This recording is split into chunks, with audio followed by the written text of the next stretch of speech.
Hello. I hope this is working. Hello Instagram, hello Facebook. Yeah, hi. I'm Lucy Jane Atkinson. Hello. Hi. I hope this is working. I'm Lucy Jane Atkinson. Hi Michelle. Hello people. Yeah, good. That appears to be working on Instagram. I hope it's also working on Facebook. Hi. Thanks for joining me. I'm very nervous, so yeah, grateful that you're here. Yeah, so I'm Lucy Jane Atkinson. I'm a director and dramaturg. I don't know which to focus on. I'm gonna go diagonally, and then I can kind of see both.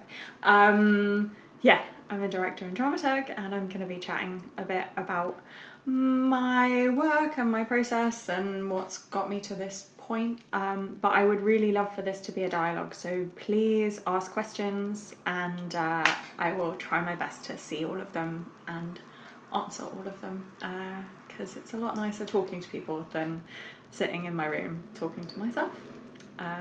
Luckily the construction stopped though. I got woken up at 7 o'clock this morning by people building scaffolding outside, and I was like, oh no one's going to be able to hear me because there's loud drilling going on, but it stopped, so that's good.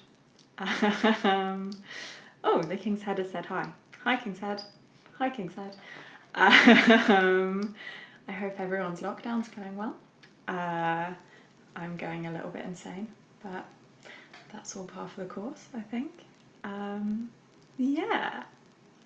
I don't know, I was told not to start properly talking until 5 past, so I'm just going to keep saying hi to people, say hi back, think up questions you want to ask, and yeah, I'll get chatting properly. What's my favourite lockdown treat? Ooh, good question, Michelle. Right now I have tea in. I'm locked down with my parents, and I haven't lived with them since I was 15. So I've kind of found all of these things. My first ever job was at a pottery painting shop, and so I have all of this painted pottery that I did when I was like 15 and hand painted myself for demos.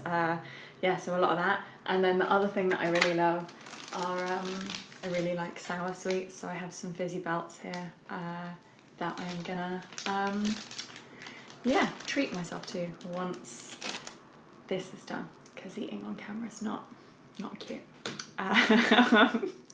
Those are my lockdown treats. Yeah. Oh, thanks, Michelle. I'm proud of this mug. I like it a lot. You can't see, but it's got a spiral on the inside, and it says my mug on it. It's yeah, got skills. Yeah. I don't know. I miss theatre. I watched. I guess another lockdown treat. I've been watching loads of German TV dramas, particularly like German period dramas. I don't know about any of you guys, but I'm finding it very difficult to like really focus on things.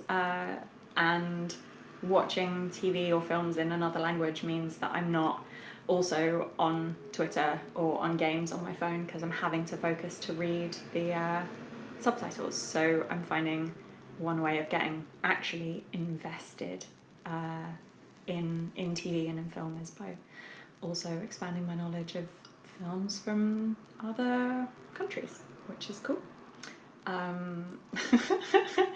Yeah, Michelle's watching Buffy and texting me about it. It's Michelle Barnett, who's the producer for The King's Head and who's an absolute babe. And I'm just texting her a lot about Spike as well, which is great. I like the bleached short hair is in homage to my first and truest boyfriend, Spike from Buffy. Yeah, it's 5 past. Let's start, shall we? Because this is awkward. Yeah, so hi again, everyone on Facebook and on Instagram. My name's Lucy Jane Atkinson. I'm a director and dramaturg, normally based in London, but because of lockdown, I'm down in Brighton with my parents. My mum's just come home, so she might pop in a second, because what is privacy? Yeah. Yeah, so I thought today I'd talk a little bit about kind of my journey to getting to where I am today, and a little bit about how I work, my process of working. But as I said at the top, I would really love people to ask questions. I have things I can talk about, but it would be much nicer for it to be a dialogue rather than just me monologuing to myself at two different screens that I'm playing tennis against. Yeah, so I got into directing because I thought I wanted to be a filmmaker when I was young, like right from when I was really little. I always really liked theatre, but my mum is a big film nerd, and so I was really kind of raised on films. And directed a bunch of short films when I was kind of 15, 16 years old. And then I moved schools, and the school that I went to didn't have a media department or a film department, but did have a big, beautiful theatre and really encouraging teachers. And the whole kind of ethos of the school was being a safe space to fail. And so when I said I wanted to direct a play, they said, yeah, have this, 600 seat theatre, because it's where we had assemblies, and like the worst that can happen is it's shit. So I directed my first play while I was doing my AS levels, and then basically just have kept directing since then. So directed my whole way through university. I went to Sussex Uni and did English and film, but spent most of my time with the Drama Society and directed something pretty much every term while I was there. And then when I graduated, moved up to London and did a director's traineeship with a company called Stone Crabs. They still run it. It's really cool if you're an emerging director. It's free to do. They don't have an age limit, which are two things that I think are really, really limiting to emerging directors. Either things cost loads of money, or they have like, if you're over 25 or if you're over 30, then you can't do it. And that's bullshit. So check out Stone Crabs. They're good police. Yeah, so I did that, which was a 4-month course, 2 days, one evening a week, and then all day on Sunday. And at the end of that, you directed an hour-long play that had to be under an hour, it had to be previously published, and it had to have up to 3 actors in it. And I chose a play called Radio by Al Smith, which is one of my all-time favourite plays. Did it for the Stone Crabs showcase and was really proud of it. And the actor that was doing it with me was also really proud of it, and we decided to take it to Brighton Fringe Festival because I'd done shows at Brighton Fringe while I was at university. And in doing that, when you sign up for a Fringe Festival, the first thing they ask you is, what's your theatre company name? So I kind of accidentally formed a theatre company in order to take that play to Brighton Fringe. We're called Fight and Hope. And that then ran for 2 years, I guess. So I did Radio the first year, and then I did a show by James Graham called Albert's Boy the second year. And then I actually got a job at the King's Head, being the box office manager. And I worked there for about 6 months. And while I was working there, I applied to drama school. And I got into LAMDA on the directing MA, or it was a postgrad dip then, but now it's an MA. And so then did the 1 year directing MA at LAMDA. And then graduated in 2014. And since then I've been directing. I've only assisted twice. I've really kind of been trying to forge a path for myself as a new writing director, and working on my own work rather than kind of assisting for other directors, although that is an incredibly valuable and some would say smarter way of doing it than the way that I've chosen to do it, but I'm stubborn and I like working on my own stuff. Yeah, so I graduated from LAMDA in 2014. It's now 2020. So I've had kind of just about 6 years, 5.5 years of kind of working on my own stuff as a director, and pretty much exclusively working on new writing, which means a lot of the time I'm working as a kind of director dramaturg. So I very rarely work as just a dramaturg without kind of seeing a play through to rehearsal and performance. I really kind of work with writers to develop texts that then I direct. So yes, Michelle, I was the King's Head box office manager for about 6 months in late 2012 to mid 2013. Yeah, I actually found out I got into Lambda in the office at the King's Head. Yeah, so that was fun. It's all connected. It's all connected. Yeah, so I wanted to talk a little bit about how I kind of, after graduating, got into directing new writing, because I think it's really hard for a lot of emerging directors to kind of actually start making the work. And this is obviously just what worked for me as someone who hasn't gone down the assisting route. But yeah, so for me, the most important discovery I've ever made, and like an organisation that I feel I really owe a lot of my career to, is the Miniaturists. I think they're incredible. It's, for those who don't know, it's a short play night. It runs every couple of months at the Arcola, and it's really, really writer-led. It's run by some amazing producers. And through the Miniaturists, first off, just by going as a punter and kind of watching the plays and getting to see plays by lots of emerging writers, because there's normally 6 or 7 15-minute short plays, and the whole point of the Miniaturists is that they're fully formed short plays. So it's not like, here's an excerpt of something that's going to be longer. They're supposed to be fully formed pieces in themselves, and they're a really, like, just going along and watching is an amazing way to kind of meet and learn about lots of emerging writers, and kind of what their work is like, and who you respond to, who you don't, you know, and then stay in the bar afterwards and chat to them. And so I went to the Miniaturists a lot, and kind of met the producers, met some of the writers, and then through that got asked to direct for them, and some other companies as well. Pint Sized, I did the first ever Pint Sized, which is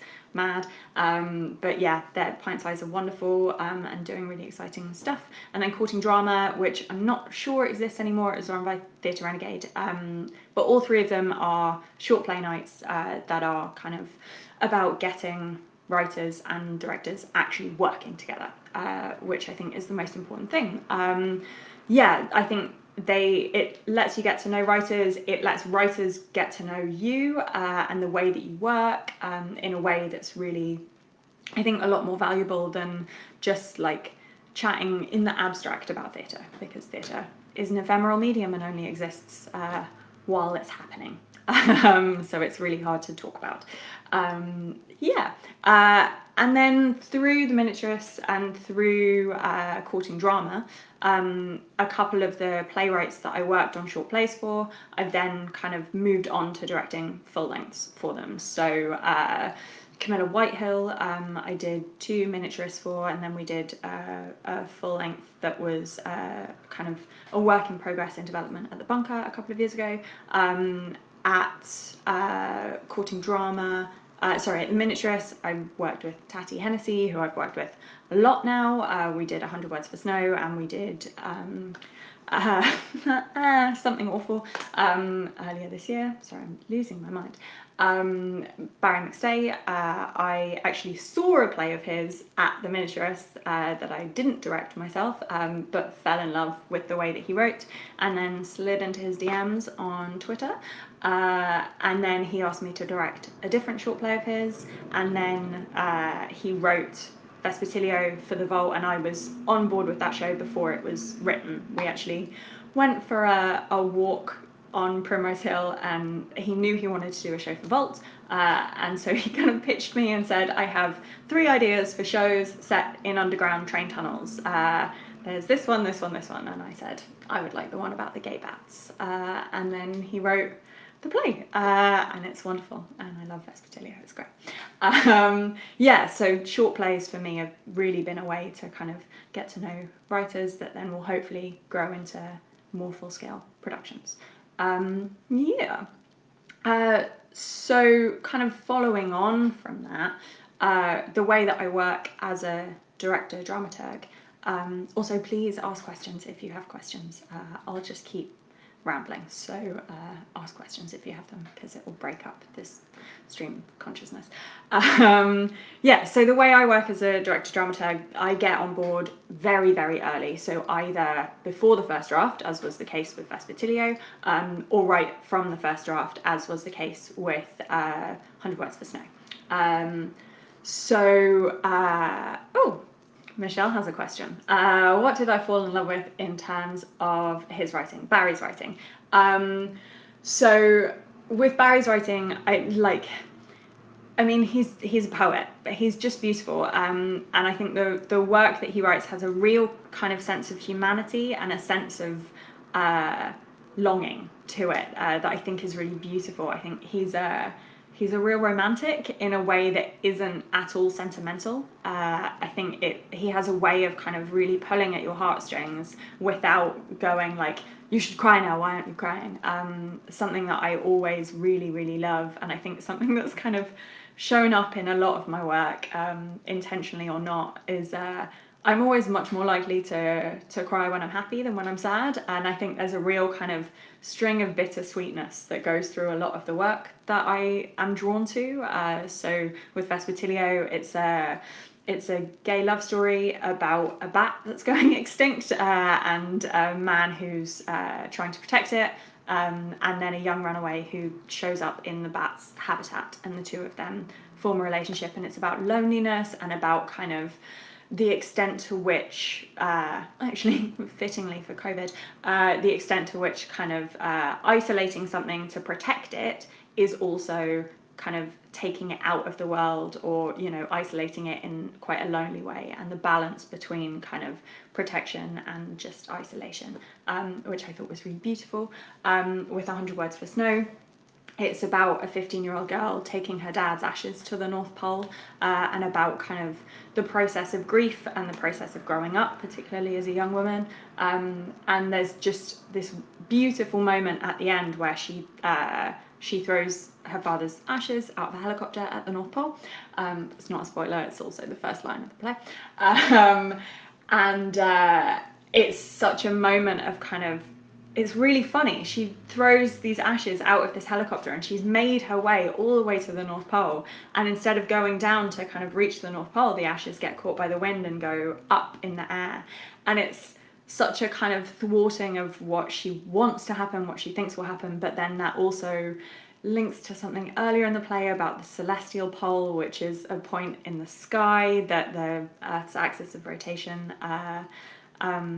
kind of connects to in the celestial sphere. So he's still at the pole, but he's at the celestial pole, and it's heartbreaking and beautiful and exciting.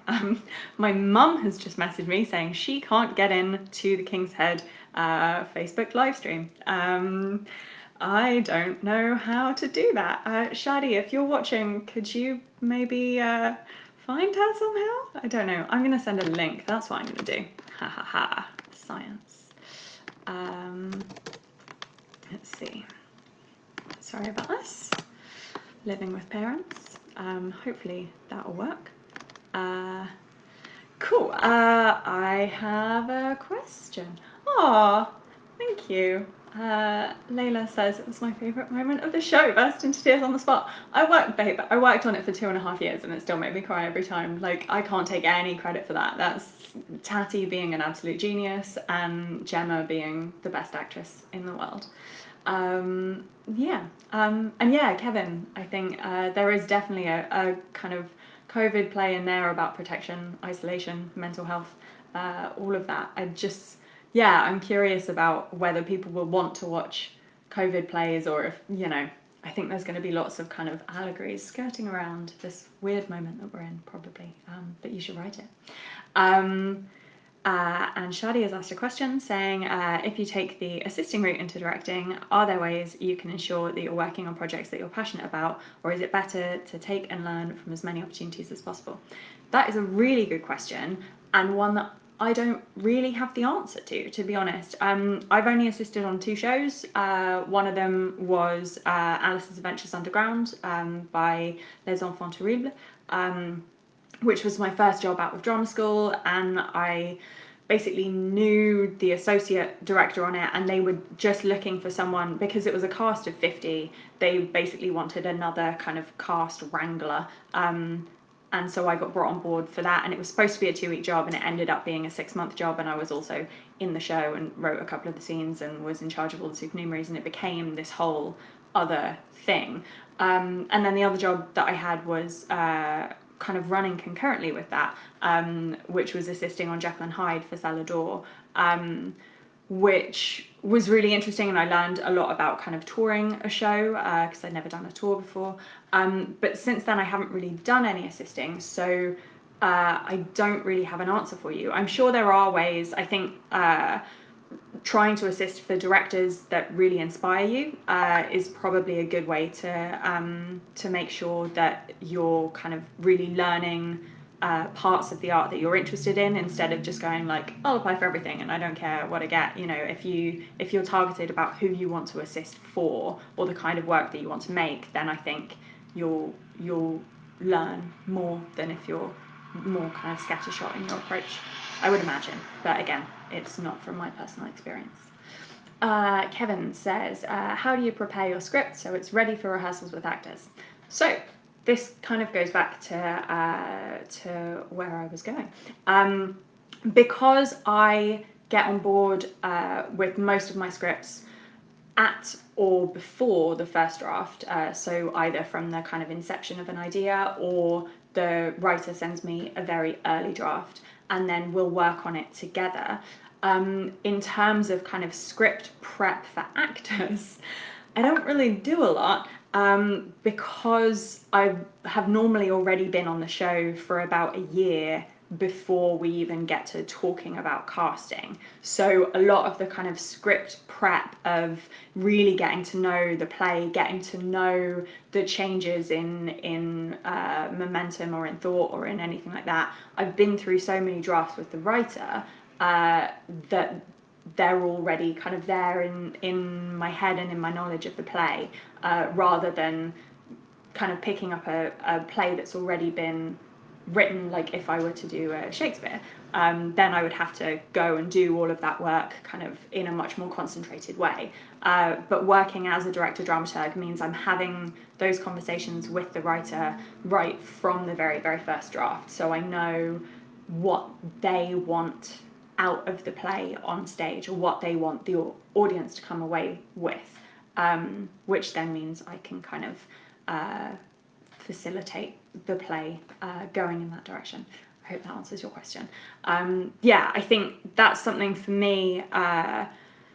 Yeah, like reading and noting every single draft of the play means that I get to know it kind of just as well as the writer does, hopefully.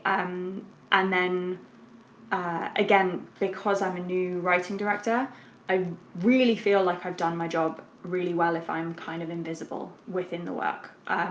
So my mum is behind me. I'm sorry. Hi, Mum. Hi. Say hi to Facebook. I just can't get on. Oh, would you want to sit here and just listen? Sure. Out of frame, maybe? Sorry. Are you okay for tea? Everyone say hi to my mum. Hi there. Yeah, so what was I saying? Yeah, I kind of know the script as well as Michelle says hi, Shana. I kind of know the script as well as the writer does. Yes, no, what I was saying. If I've done my job really well, I think as a new writing director, I should be kind of invisible in the work. So again, if I were directing a Shakespeare, or if I were directing an adaptation of something, then it's much easier to put your kind of directorial stamp on it, because people already know the words, or they already know the basic story, you know, so you get to do King Lear in space because everyone already knows King Lear, so what they're looking at is the director's take on it. So, thanks, Michelle says my eyebrows look good. Whereas as a new writing director, my job is to make sure the writer's vision is translated as clearly and as truthfully as possible to the audience. So that means kind of taking myself out of it a lot. Or obviously I am present in the work, but I'm present in the work in hopefully in a way that is kind of facilitating exactly what they want. And again, being on the play for up to a year before it ever goes on means I know the work so well that I know how the writer wants it to be understood, is the hope. I have more questions. What are the challenges and bonuses of working that closely with the writer in the process? Thanks, Monty. And also, he says hi. Hello. So I think the challenges are in kind of, I guess, removing your ego a lot of the time, like really, really remembering that like you as the director or as a dramaturg are not the writer, and you can ask questions and you can kind of needle and provoke thought for the writer, but at the end of the day, they are the writer, they're writing the play, and your job is to kind of help them write the play that they want to write, and then translate that script onto stage in the way that they want it to be seen. So I guess the challenge is kind of understanding that and understanding when to take a kind of step back from your own idea of like, I really think these two characters should end up together, and the play is really not about that, so kind of taking yourself out of that. The bonuses are literally everything else. I love working with writers. They're geniuses. They're really nice people. And I think it's so exciting to kind of work really, really closely with the writer in the process, because you get to see their kind of thoughts come into fruition in a really exciting way. But also as a director, as I've said, it means you gain such an intricate knowledge of every single beat of the script that then when you come to directing it and actors ask you questions, you can go like, oh, well, interestingly, 4 drafts ago that did happen, but we changed it because of this, which then really helps actors understand why the things that happen in the play happen in the play. I hope that answers your question. Jessie says, do you think it's possible to move into dramaturgy, for instance, after working in a different editorial industry without working on university theatre or other shows? And what would be the first step towards doing this? Really good question. Yes, I think it definitely is. I think, again, there's this idea in theatre of like, everyone has to be really young. If you haven't made it by the time you're 30, then there's no point breaking into it because you never will. And that's bullshit. It's hard to break into. Theatre is a very competitive and tough industry. But it's also amazing and can be really welcoming. And I would say there are no barriers to it more than anything else. I would say in terms of taking steps towards doing this, get in touch with writers. I would say, like, again, going back to what I was saying at the start of this about short play nights, I think a lot of writers start out writing short plays, and short plays are really hard. And so I think if you're interested in dramaturgy, or you're interested in kind of editing, so working in a different editorial industry, as you say, you've already got so many of those skills. So, I mean, I'm addicted to Twitter. But I know Barry through Twitter. I know Camilla Whitehill through Twitter. Tati and I had met at Lambda because she was in the year above me, but we became friends through Twitter.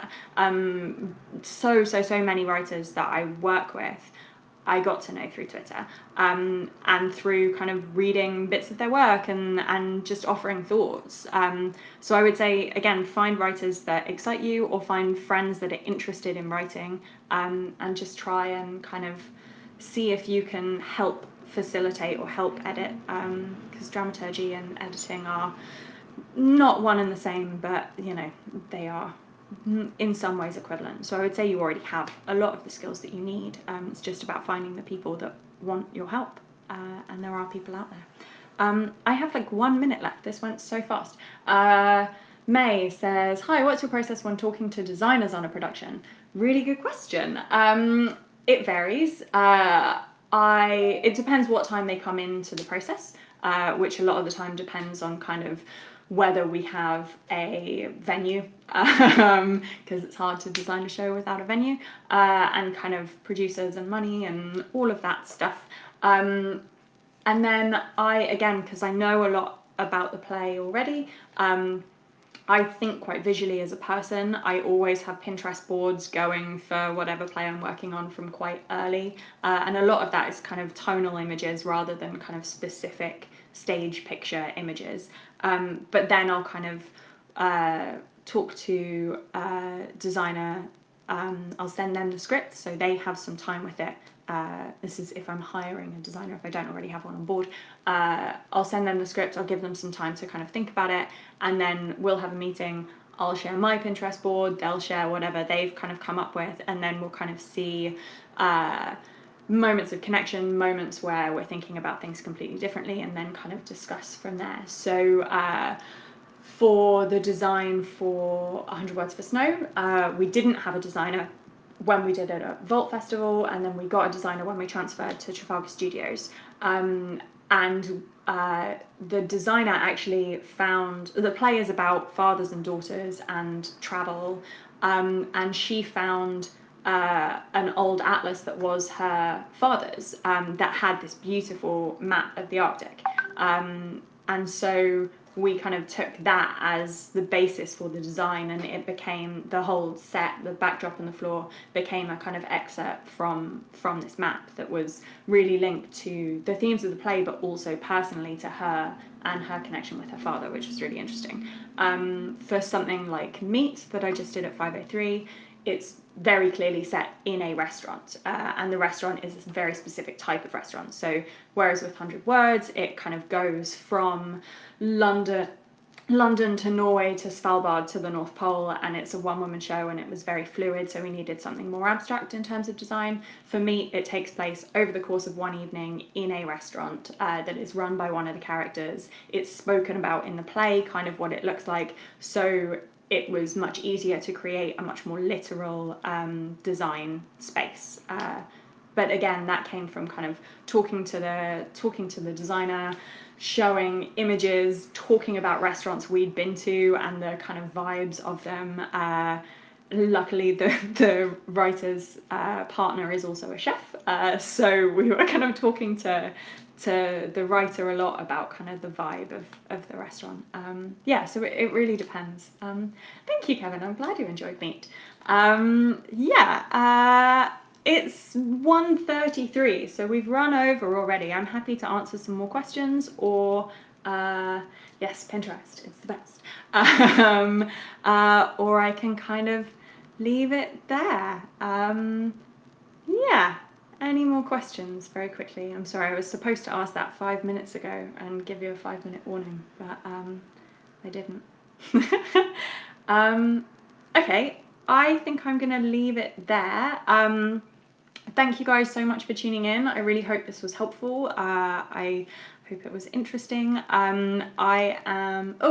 Someone else has asked a question. How do you come up with scene transition ideas? Do you have them in your mind from the start? I enjoyed Meet too. Thanks for enjoying Meet. So with, I am someone that really, bye Kevin. I'm someone that a lot of the time really, really hates scene transitions. I basically, unless they kind of need to happen, I try and kind of get through them as quickly as possible. With something like Meet, where the scene transitions were kind of specifically written into the text. So if you buy a copy of the text, then you'll see like each transition has an energy, at least, kind of written into it. And so that was something right from kind of before we cast it, I was already talking to Jill about, and we knew we wanted a movement director. We had an intimacy director on Meet as well, because it deals with quite sensitive topics, and one of the scene changes includes something, a moment of intimacy. So we knew we were going to have movement, we knew we were going to have music, because it was built right into the text. So then with that, I worked with Jill, the writer, with Adelaide, our movement director, with Annie May Fletcher, our sound designer, who is a goddess, and with Zia Berg and Holly, who's our lighting designer, who is also incredible. And the five of us, including myself, all kind of sat down and really spoke about what each of those transitions are doing, because in the play there's not a lot of kind of stage business that needs to go on during that. There aren't kind of big scene changes, because again it all takes place in one room, but there are big emotional changes for the characters in the passage of time that happen in those scene changes. So that was each one was a conversation with the whole team, rather than me kind of going like, oh, this one's going to be a dance, this one's going to be a kiss, you know, like they were really thought out kind of before we even cast people for that one. I hope that answers your question. Right, I am going to leave it there. I am on Twitter and on Instagram at Lucy Papuski. I am, as I have said, addicted to Twitter, so follow me on there, chat to me. And yeah, good luck everyone. Stay positive. Theatre will come back at some point, I hope. And yeah, I will see you around. Thanks for tuning in. Bye bye. Well done. That was good. You know, it was frustrating. I was away